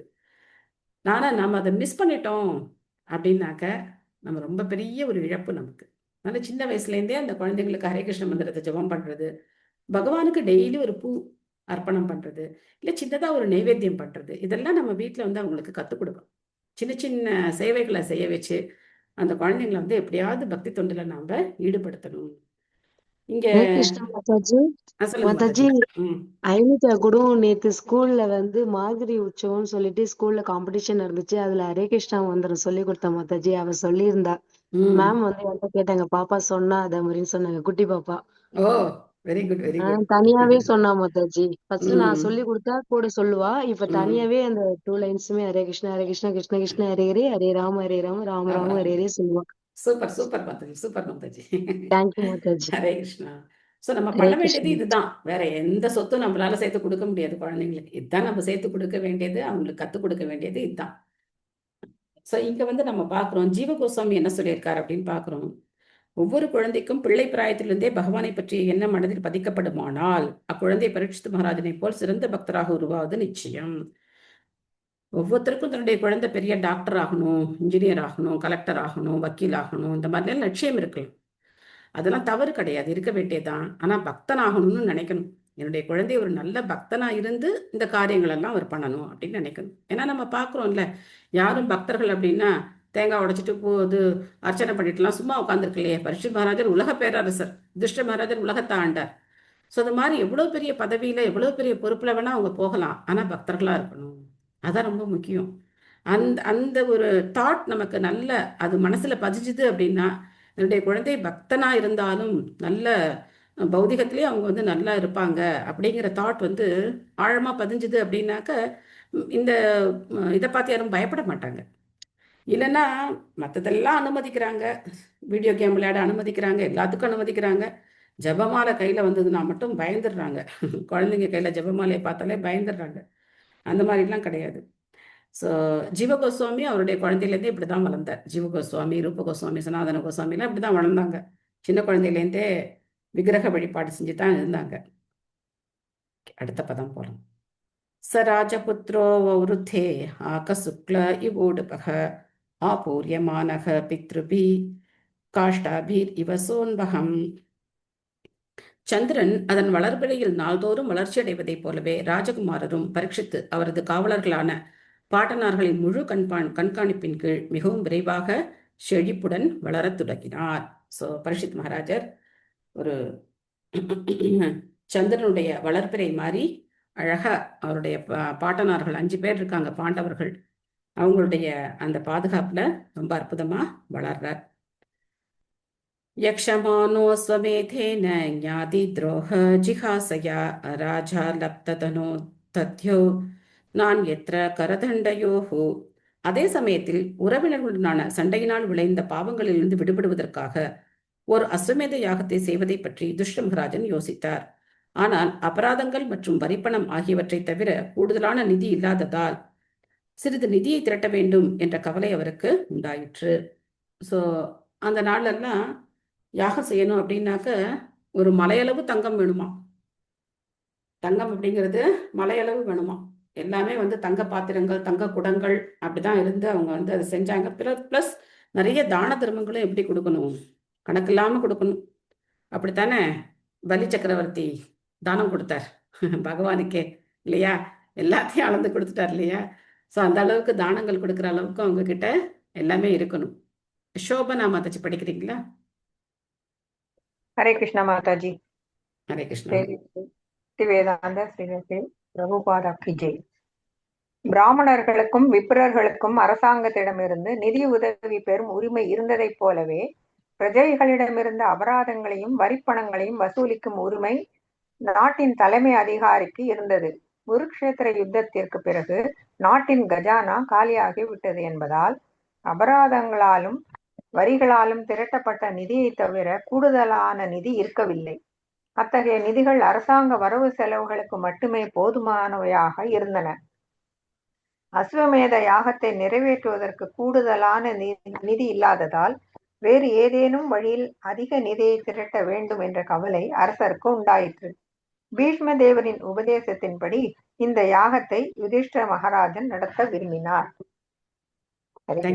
ஹரே கிருஷ்ணா. தத் அபிப்ரேதம் ஆலக்ஷ்ய பிராதரோ அச்சுதச்சோதிதாக தனம் பிரஹீனம் ஆஜக்ரோர் உதீர்யாம் திஷிபூரிசக. அரசரின் மனமார்ந்த விருப்பத்தை புரிந்து கொண்ட அவரது சகோதரர்கள் குறையற்றவரான பகவான் ஸ்ரீ கிருஷ்ணனின் அறிவுரைப்படி வடதிசையில் இருந்து மருத மகாராஜனால் விட்டு செல்லப்பட்ட போதுமான தனங்களை திரட்டினர்.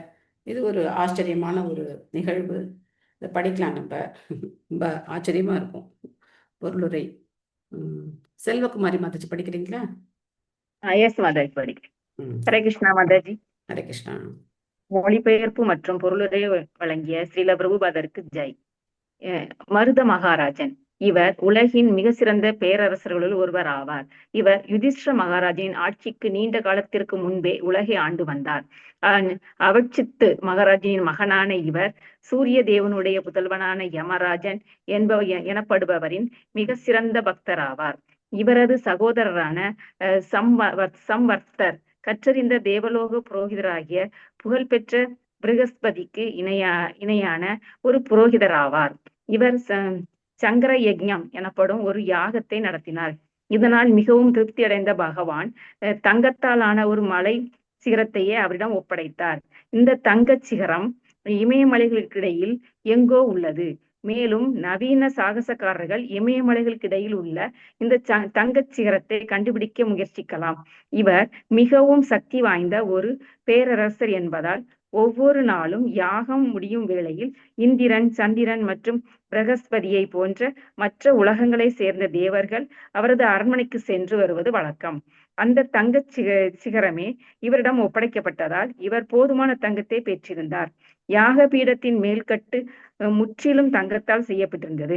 அவரது தினசரி யாக சடங்கிற்கு தேவையான சமையல் வேலையை துரிதப்படுத்துவதற்காக சில வாயுலோக வாசிகள் வரவழைக்கப்பட்டனர். மேலும் சடங்கில் பங்கேற்கும் தேவர்களுக்கு விஸ்வ தேவர் தலைவராக இருந்தார். இவரது இடைவிடாத புண்ணிய செயல்களால் இவரது ராஜ்யத்திலிருந்து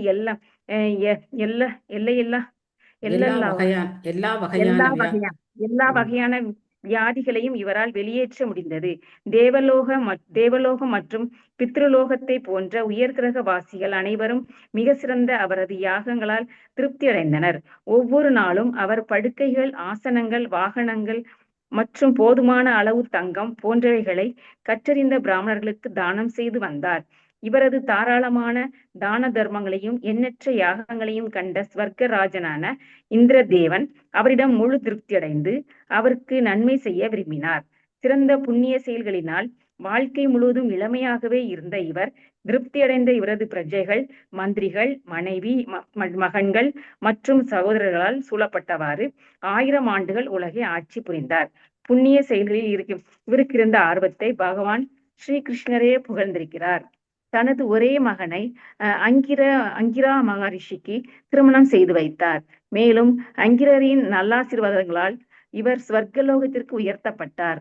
முதலில் தேவர்களில் ஒருவரான கற்றறிந்த பிரகஸ்பதியிடம் புரோகிதரின் கடமையை இவர் ஒப்படைக்க விரும்பினார். ஆனால் இவர் பூலோகத்தை சேர்ந்த ஒரு மனிதர் என்பதால் இப்பதவியை பிரகஸ்பதி ஏற்க மறுத்துவிட்டார். இதனால் இவர் மன வருத்தம் அடைந்தார். ஆனால் நாரத முனிவரின் அறிவுரைப்படி இவர் சம்வர்த்தரை அப்பதவியில் அமர்த்தி நோக்கத்தில் வெற்றியும் பெற்றார். குறிப்பிட்ட ஒரு யாகத்தின் வெற்றி அந்த யாகத்தை பொறுப்பேற்று நடத்தும் புரோகிதரையே முற்றிலும் சார்ந்ததாக உள்ளது. கலியுகத்தில் எல்லா வகையான யாகங்களுக்கும் தடை விதிக்கப்பட்டுள்ளது. ஏனெனில் பெயரளவேயான இன்றைய பிராமணர்களுக்கிடையில் கற்றறிந்த புரோகிதர்களை காண முடியாது. இன்றைய பிராமணர்களுக்குரிய தகுதிகளை பெறாமலேயே பிராமண புத்திரர்களாக இருக்கலாம் என்ற தப்பான எண்ணத்தை கொண்டுள்ளனர். எனவே கலியுகத்தில் பகவான் ஸ்ரீ சைத்தன்ய மகாபிரபுவால் ஆரம்பித்து வைக்கப்பட்டதான சங்கீர்த்தன யஜ்ஞம் ஒன்றுதான் சிபாரிசு செய்யப்பட்டுள்ளது. ஹரே கிருஷ்ணா மாதாஜி. தேங்க்யூ மாதாஜி. ஹரே கிருஷ்ணா. தேங்க்யூ மாதாஜி. பாருங்க, ஒரு யாகத்துல நேரவே இந்திரன், சந்திரர், அதுக்கப்புறம் பிரகஸ்பதி எல்லாரும் என்ன பண்றாங்க, அவங்களுக்கு உண்டான தான தர்மங்கள் எல்லாம் வாங்கிக்கிறாங்க. இப்ப நம்ம சொல்ற மந்திரத்துக்கு புகை கூட ஒழுங்கா வராது. அது கூட கண்ணை எரிக்கிற மாதிரி தான் புகை வருது. யாக புகை அப்படிங்கிறது உடலுக்கு நல்லது. ஆனா இப்ப என்ன பண்றாங்க, எக்ஸாஸ்ட் ஃபேனை முதல்ல போடுங்கப்பா, இந்த புகை வருது. யாகம் பண்ண ஆரம்பிக்கும் போதே முதல்ல எல்லாத்தையும் ஓபன் பண்ணி விடுங்க. வீட்டுக்குள்ள யாகம் பண்ண வேண்டாம், வேற எங்கேயாவது பண்ணுங்க, செவுரு கருப்பாயிடும். எத்தனை பிரச்சனை தெரியுமா யாகம் பண்றதுக்கு. ஊதுபத்தியே வேண்டான்னு சொல்றாங்க மாதாஜி. அந்த ஸ்மெல்லே ஒத்துக்கலங்கிறாங்க. அது வேணா அது கரெக்ட் தான். எல்லாம் ஒரே கெமிக்கலா போட்டா எப்படி ஒத்துக்கும் இல்லையா? எல்லாம் கெமிக்கல் பண்ணிட்டோமே, எதையுமே நேச்சுரல் கிடையாதே. நேச்சுரலா என்ன இருக்கு நம்ம கிட்ட? எதுவுமே இல்லையே. அதனால அந்த புகை எப்படி நமக்கு ஒத்துக்கும் சொல்லுங்க? சோ இது மாதிரி அந்த பர்டிகுலர் அந்த வுட்டு தான் யூஸ் பண்ணாங்க, சாணம் யூஸ் பண்ணாங்க, நெய் யூஸ் பண்ணாங்க. இப்ப எல்லாத்தையும் போடுறாங்களே, அதுதான் சாணம்னு நம்ம ஒரு வார்த்தையில சொல்லிட்டோம் இல்லையா? பட் இன்னைக்கு நீங்க அந்த மாட்டு சாணம் பாத்தீங்கன்னா அது நாறுது. ஆனா மாட்டு சாணம் எப்படி இருக்கும்? ரொம்ப வாசனையா இருக்கும் இல்லையா? அது அருவருப்பெல்லாம் கொடுக்காது. எனக்கு தெரிஞ்ச நானே பக்கத்து வீட்டுல போய், எங்க பக்கத்து வீட்டுல மாடு இருந்தது, போயிட்டு சாணி கொண்டு வாசல் தெளிப்போம், அடுப்பு முழுக்குவோம், கோலம் போட்டு தான் சமைக்க ஆரம்பிப்போம்.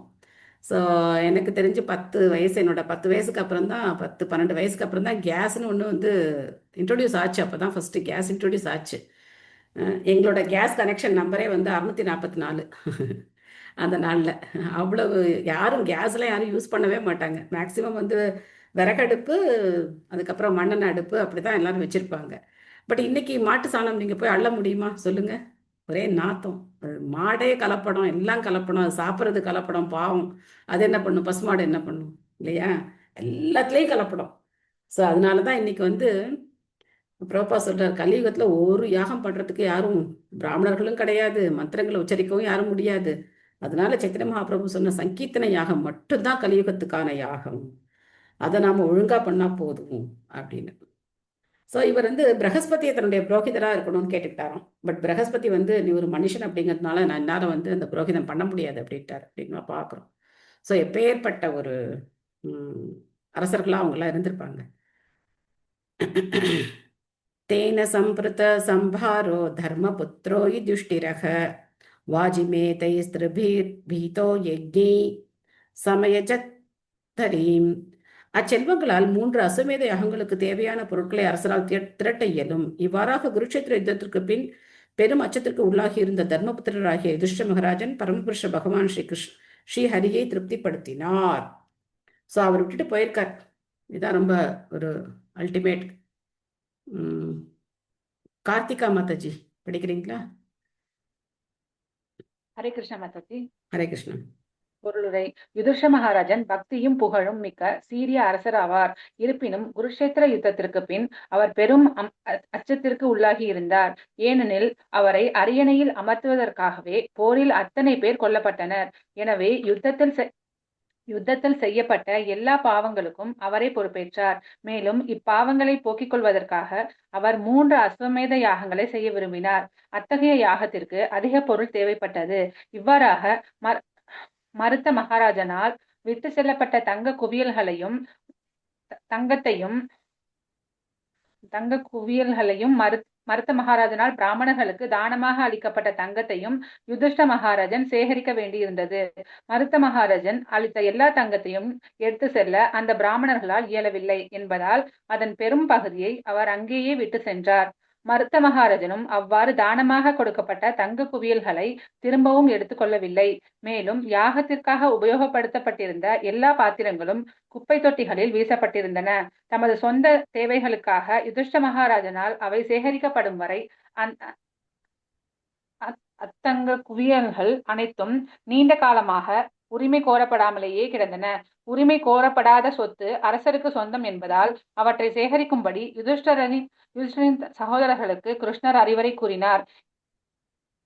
இன்னும் ஆச்சரியமான விஷயம் என்னவென்றால், நாட்டின் மற்ற பிரஜைகளும் கூட அந்த குவியல்களை தங்களுடைய தேவைக்காக எடுத்து செல்லவில்லை. பிரஜைகள் வாழ்வுக்கு தேவையான அனைத்தையும் பெற்று முழு திருப்தியுடன் வாழ்ந்தனர் என்பதையும், புலன் நுகர்வுக்காக பொருளீட்டும் வியாபாரங்களில் அவர்கள் நாட்டம் கொண்டிருக்கவில்லை என்பதையுமே இது குறிக்கிறது. ஆனால் யாகங்களை செய்வதற்காகவும் பரமபுருஷரான ஸ்ரீ ஹரியை திருப்திப்படுத்துவதற்காகவும் அத்தங்க குவியல்களை யுதிஷ்ட மகாராஜன் எடுத்துக்கொண்டார். இல்லையெனில் அவற்றை கொண்டு அரசாங்க கஜானாவை நிரப்பும் ஆசை அவருக்கு இல்லை. ஹரே கிருஷ்ண மாதாஜி. மாதாஜி வந்து அந்த பிரஜைகளை விட ஒருபடி மேல இருக்காங்க. தங்கம்ங்கிறதே படிக்க மாட்டேங்கிறாங்க. மாதாஜி ரொம்ப எக்ஸசிவா இருக்காங்க. அந்த மக்கள் என்ன பண்ணியிருக்காங்க, அந்த தங்க குவியலை திரும்பி கூட பார்க்கலையாம். இன்னைக்கு நமக்கு வந்து 1 கிராம் 1/2 கிராம் கிடைச்சா கூட என்ன பண்றாங்க, கொலையே பண்றாங்க. பட் பாருங்க, அந்த அரசரும் அதை திரும்ப வாங்கிக்கல, அந்த பிராமணர்களும் அது ரொம்ப எங்களுக்கு எக்ஸஸா இருக்குன்னு சொல்லி போட்டு போயிட்டாங்க. அந்த பிரஜைகள் கூட அதை எடுத்துக்கலையாம். இங்க நம்ம மாதாஜி தங்கத்தையே படிக்க மாட்டேங்கிறாங்க. தங்க குவியல்களை நான் படிச்சுட்டேன். ஓகே. யாகம் எல்லாத்துக்குமே தங்க தான் வச்சிருக்காங்க, பாத்திரம் சொன்னீங்க இல்லையா? ஆமா, அப்படி இருந்திருக்கும். எல்லாம் தங்கம், எல்லாம் தங்கம். பட் அந்த தங்கத்தை சீண்டுவார் இல்ல, எல்லாம் போட்டு போயிட்டாங்க. தங்கத்தை யாரும் எடுக்கவே இல்லை, எல்லாம் போட்டு அவங்க பாட்டுக்கு அவங்க வேலையை பார்த்துட்டு இருக்காங்க. இதுதான் வர்ணாசிரம தர்மத்தினுடைய சிறப்பு. வர்ணாசிரம தர்மத்துல என்ன அப்படின்னா, என்னுடைய வர்ணம் ஆசிரமம் இதுக்கு உண்டான கடமைகளை நான் செஞ்சா போதும் அப்படின்னு சொல்லி எல்லாரும் திருப்தியா இருப்பாங்க. இன்னொருத்தரை பார்த்து என்ன கிடையாது, பொறாமையோ போட்டியோ அங்க கிடையாது. ஒரு சத்திரியன் பார்த்தா அவன் உடம்பு முழுக்க நகை போட்டுட்டு அவன் வந்து அப்படி கம்பீரமா வருவான். அவனை பார்த்து யாரும் ஆசைப்பட மாட்டாங்க. ஒரு பிராமணன் ஆசைப்பட மாட்டான். பிராமணன் அவனுக்கு அவருக்கு என்ன உடையோ அந்த உடையில எளிமையா, அவர்கிட்ட அந்த ஞானம் இருக்கும். இவர்கிட்ட தங்கம் இருக்குன்னா அவர்கிட்ட என்ன இருக்கும், சாஸ்திர ஞானம் இருக்கும். அந்த தங்கம் போட்டுட்டு இவர்கிட்ட இவர் வந்து தலை குனிஞ்சு நிற்கணும். இவர் வந்து அவருக்கு உபதேசம் பண்ணுவார். பட் இவர் எளிமையா இருப்பார். ஸோ இது மாதிரி ஒவ்வொருத்தரும் அவங்களுடைய வர்ணாசிரம தர்மத்தை கடைபிடிக்கும் போது ஒருத்தருக்கு ஒருத்தர் போட்டி பொறாமை கிடையாது, நீ பெரிய ஆளா நான் பெரிய ஆளா அப்படிங்கிற அந்த இது கிடையாது. ஸோ அப்போ பிரச்சனைகள் வந்து 90% அங்கே வந்து எந்த பிரச்சனையும் இருக்காது. ஓகே, நெக்ஸ்ட் படிங்க மாதாஜி. யுதிஷ்ட மகாராஜனின் செயல்களிலிருந்து ஒருவர் பாடம் கற்றுக்கொள்ள வேண்டும். போர்க்களத்தில் நிகழ்ந்த பாவங்களை குறித்து அவர் அஞ்சியதால் பரம அதிகாரியான பகவானை அவர் திருப்திப்படுத்த விரும்பினார். நமது அன்றாட கடமைகளை நிறைவேற்றும் பொழுது கூட நமக்கு தெரியாமலேயே பாவங்கள் செய்யப்பட்டு விடுகின்றன என்பதையே இது சுட்டிக்காட்டுகிறது. இத்தகைய பாவங்களை போக்கிக் கொள்வதற்காகவும் கூட ஒருவர் வேத நூல்களில் சிபாரிசு செய்யப்பட்டுள்ளபடி யாகங்களை செய்ய வேண்டும்.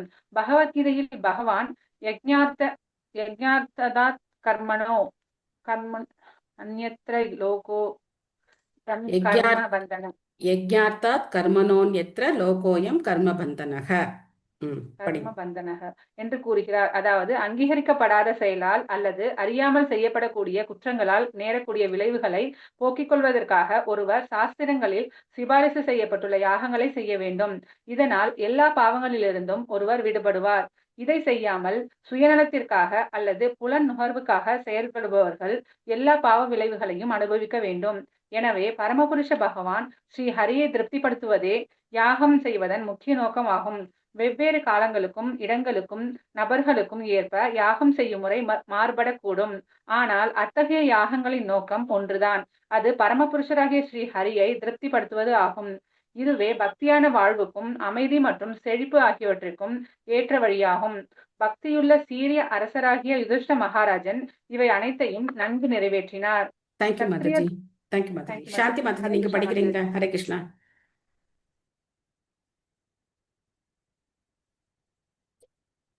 சாந்தி மாதாஜி. ஹரே கிருஷ்ண மாதாஜி. ஹரே கிருஷ்ணா. சத்திரியர்களுக்கு மிருகங்களையும் மனிதனையும் கொல்வது அங்கீகரிக்கப்பட்ட ஒரு கலையாகும். இருப்பினும் யுதிஷ்ட மகாராஜன் அவரது அன்றாட அரசாங்க கடமைகளை நிறைவேற்றுவதில் பாவம் செய்யக்கூடியவராக இருந்திருக்கிறார் என்றால் பரமபுருஷரை திருப்திப்படுத்தும் யாகத்தை செய்வதற்கு வழியற்றவர்களாக உள்ள பயிற்சி பெறாத கலியுக மக்களால் அறிந்தோ அறியாமலோ செய்யப்படும் பாவங்களின் அளவை நம்மால் கற்பனை செய்து பார்க்க இயலும்.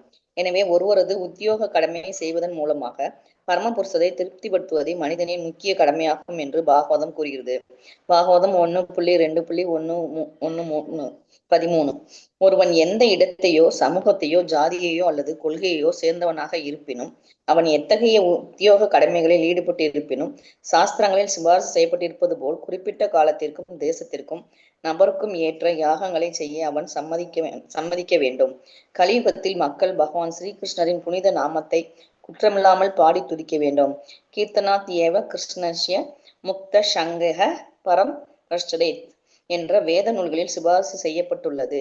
இப்படி செய்வதால் ஒருவர் எல்லா பாவங்களிலிருந்தும் விடுபட்டு பரமபதத்தை சென்றடையும் வாழ்வின் மிக உயர்ந்த பூரண தத்துவத்தை அடைய முடியும். இக்கருத்தை நாம் ஒரு முறைக்கும் அதிகமாகவே இந்நூலில் குறிப்பிடப்பட்டிருக்கிறோம். குறிப்பாக முன்னுரையில் பகவான் ஸ்ரீ சைதன்ய மகாபிரபுவின் வாழ்க்கை வரலாற்றை சுருக்கி எழுதும் பொழுது இதை நாம் சுட்டிக்காட்டியுள்ளோம். ஆயினும் சமூகத்தில் அமைதியையும் செழுமையையும் கொண்டு வரும் எண்ணத்துடன் இதை நாம் மறுபடியும் குறிப்பிடுகிறோம். நம்மிடம் பகவான் எப்படி திருப்தி அடைகிறார் என்ற முறையை பகவத்கீதையில் அவர் வெளிப்படையாகவே அறிவித்துள்ளார். அதே முறை பகவான் ஸ்ரீ சைதன்ய மகாபிரபுவின் நடைமுறை வாழ்விலும் பிரச்சார வேலைகளிலும் மெய்ப்பிக்கப்பட்டுள்ளது. இக்கலியுகத்தில் வாழ்வின் எல்லா துன்பங்களிலிருந்தும் நம்மை விடுவிக்கும் பரமபுருஷராகிய ஸ்ரீஹரியை திருப்திப்படுத்துவதற்கு மிகச்சிறந்த யாகமாக இருப்பது பகவான் ஸ்ரீ சைதன்ய மகாபிரபுவின் வழியை பின்பற்றுவதே ஆகும். செல்வம் கொளித்த அந்த நாட்களிலேயே அஸ்வமேத யாகத்திற்கு தேவையான பொருட்களை சேகரிப்பதற்கு யுதிஷ்ட மகாராஜன் தங்க குவியல்களை திரட்ட வேண்டியிருந்தது. எனவே தங்கம் மற்றும் செல்வம் ஆகியவை முற்றிலும் பற்றாக்குறையாக உள்ள இக்காலத்தில் அத்தகைய யாகங்களை செய்வதை பற்றி நாம் நினைத்து பார்ப்பதும் கடினமாகும். தற்போது நம்மிடம் காகித குவியல்களும் நவீன நாகரிகத்தின் பொருளாதார முன்னேற்றத்தினால் அவற்றை தங்கமாக மாற்றிவிட முடியும் என்ற வாக்குறுதிகளையும் உள்ளன. இருப்பினும் யுதிஷ்ட மகாராஜனை போல செல்வங்களையும் செலவிடுதல் சாத்தியமல்ல. எனவே சாஸ்திரத்திற்கேற்ற முறையில் பகவான் ஸ்ரீ சைதன்யரால் சிபாரிசு செய்யப்பட்டுள்ள முறைதான் இந்த யுகத்திற்கு ஏற்றதாகும். இத்தகைய ஒரு முறைக்கு பணத்தை செலவிட வேண்டிய அவசியமே இல்லை என்பதுடன் அதிக பணம் செலவாகும் மற்ற யாக முறைகளை விட இம்முறை அதிக நன்மை அளிக்கக்கூடியதாகும். வேத முறைப்படி செய்யப்படும் பசு மற்றும் அசுமேத யாகங்களை மிருகங்களை கொள்வதற்குரிய ஒரு யாக முறையொன்று தப்பாக புரிந்து கொள்ளக்கூடாது. மாறாக வேத மந்திரங்களை முறையாக ஓதுவதால் உண்டாகும் உன்னத சக்தியின் வாயிலாக யாகத்தில் பலியிடப்படும் மிருகத்திற்கு ஒரு புது வாழ்வு அளிக்கப்படுகிறது. வேத மந்திரங்கள் அனைத்தும் நடைமுறையில் செய்து பார்க்க கூடியவையாகும். பலியிடப்படும் மிருகம் ஒரு புது வாழ்வை பெறுவதே அதற்கு சான்றாகும். அவ்வாறாக வேத மந்திரங்களை ஓதுவது பேரளவையான இன்றைய பிராமணர்களுக்கு அல்லது புரோகிதர்களுக்கு சாத்தியமாகக்கூடியதல்ல. பிராமண குடும்பங்களில் பிறந்தும் முறையான பயிற்சி பெறாதவர்கள் அவர்களது முன்னோர்களின் தகுதியை பெற்றிருக்கவில்லை என்பதால் அவர்கள் சூத்திரர்களாக அல்லது ஒரு முறை பிறந்தவர்களாக கருதப்படுகின்றன. ஒரு முறை பிறந்தவன் வேத மந்திரங்களை ஓதும் தகுதியற்றவனாவான். எனவே இவன் மூலம் மந்திரங்களை ஓதுவதால் எந்த பயனும் இல்லை. ஆகவே இவர்கள் அனைவரையும் காப்பாற்றப்படுவதற்காகவே பகவான் ஸ்ரீ சைதன்ய மகாபிரபு எல்லா நடைமுறை நோக்கங்களுக்கும் ஏற்ற யக்னத்தை அல்லது சங்கீர்த்தன இயக்கத்தை ஸ்தாபித்துள்ளார். கலியுக மக்களின் பிழையற்றதும் அங்கீகரிக்கப்பட்டதுமான இவ்வழியை பின்பற்ற வேண்டும் என்று கட்டாயமாக வலியுறுத்தப்படுகின்றது. ஹரே கிருஷ்ண மாதாஜி. ஹரே நன்றி கிருஷ்ணா. மாதாஜி. நன்றி மாதா. தேங்க்யூ மாதாஜி. ஸோ சத்திரியர்களுக்கு மனிதர்களை மிருகங்களை கொல்றதுல தவறு கிடையாது. ஆனா அதையே பாவம்னு யுதிஷ்டிர மகாராஜன் நினைச்சார். தர்மத்துக்காக நடந்த யுத்தத்தையே பாவம் நினைச்சார். ஆனா இப்போ கலியுகத்துல மக்கள் தெரிஞ்சே என்ன பண்றாங்க, பாவ செயல்களை பண்றாங்க. ஸோ அவங்களாலெல்லாம் இந்த யாகங்கள் எல்லாம் செஞ்சு எப்படி தன்னுடைய பாவத்திலேருந்து அவங்க எப்படி வந்து பாவங்களை போக்கிக்க முடியும் இல்லையா? அதனால கலியுகத்துக்கு பகவான் நமக்கு கொடுத்திருக்கிற இயக்கம் யாகம் அப்படிங்கிறது சங்கீர்த்தன யாகம் தான். ஸோ அந்த சங்கீர்த்தன யாகத்தை செய்யறதுக்கு செலவும் கிடையாது. யார் வேணா எங்க வேணா ஒரு மிருதங்கம் கர்த்தால் ஒரு 2 பேர் இருந்தா போதும். ஹரே கிருஷ்ண மந்திரத்தை பாடிக்கிட்டே நம்ம வந்து போயிட்டே இருக்கலாம். அதுக்கப்புறம் நாம தனியா செய்யக்கூடிய நாம ஜெபம், அதுக்கும் எந்த செலவும் கிடையாது. நாம உட்காந்து வீட்டுல உட்காந்தோம்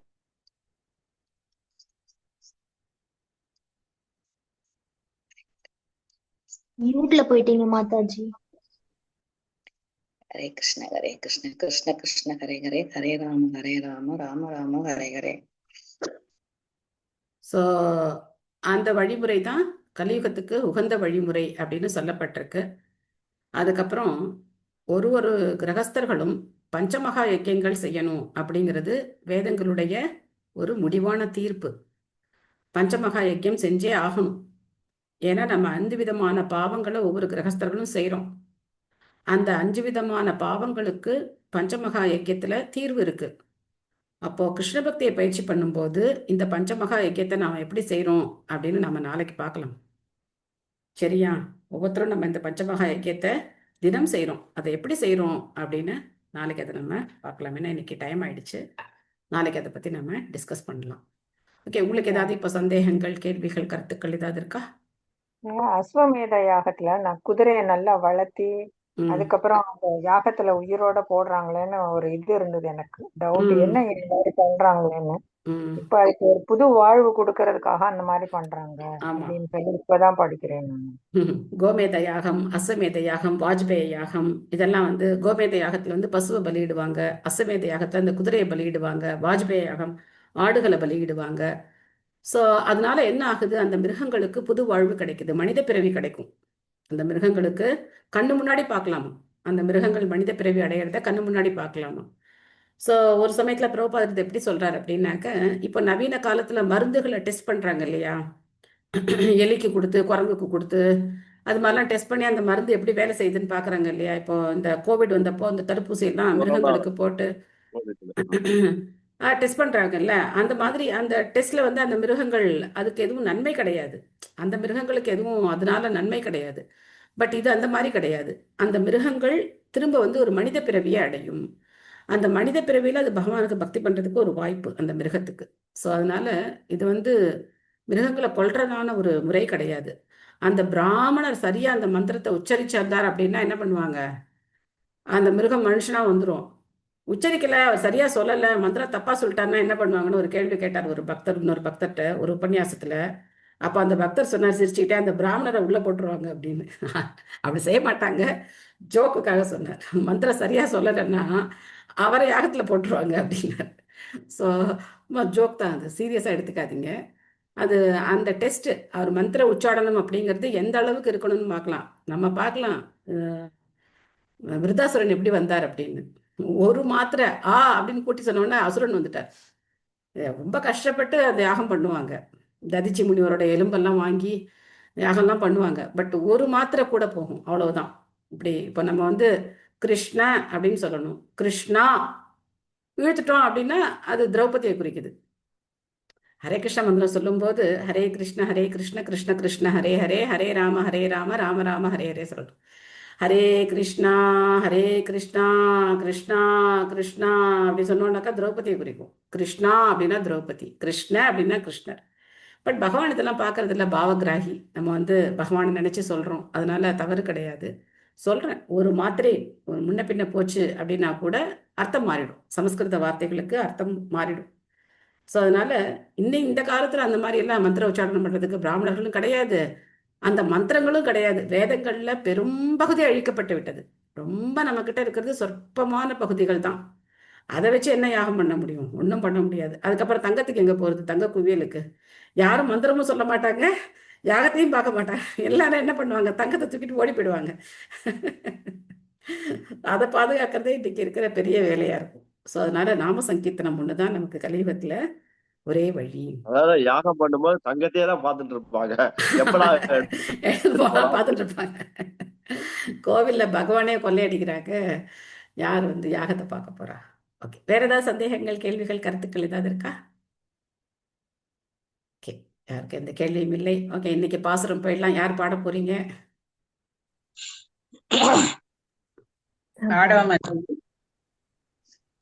ஹரே கிருஷ்ண மாதாஜி. ஓகே, பாடுங்க பாடுங்க. வேற யாரும் இல்லை, நீங்க பாடுங்க. தூமணி மாடத்து சுற்றும் விளக்கேறிய, தூமணி மாடத்து சுற்றும் விளக்கேறிய, தூபம் கமழ தூயிலனை மேல் கண்வளரும்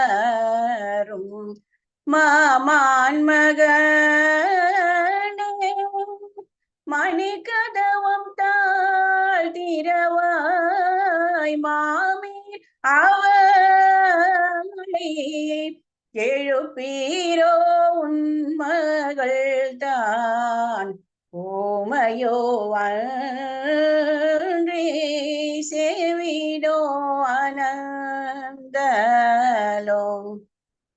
ஏம பெரும் தூய மந்திரப்பட்டாளோ மாமாயன் மாதவன் வைகுந்தன் என்றென்றோ, மாமாயன் மாதவன் வைகுந்தன் என்றென்றோ, நாமம் பலவும் நவின்றேலோரெம்பாவாய் தூமணி மாடத்து. ஆண்டாள் திருவடிகளே சரணம். Hare Krishna Mataji. Thanks Mataji. Hare Krishna. Thank you Mataji. Thank you. Hare Krishna Mataji. Hare Krishna. Hare Krishna Mataji. Thank you thank you. Hare Krishna. Thank you. Hare Krishna. Thank you. Hare Krishna.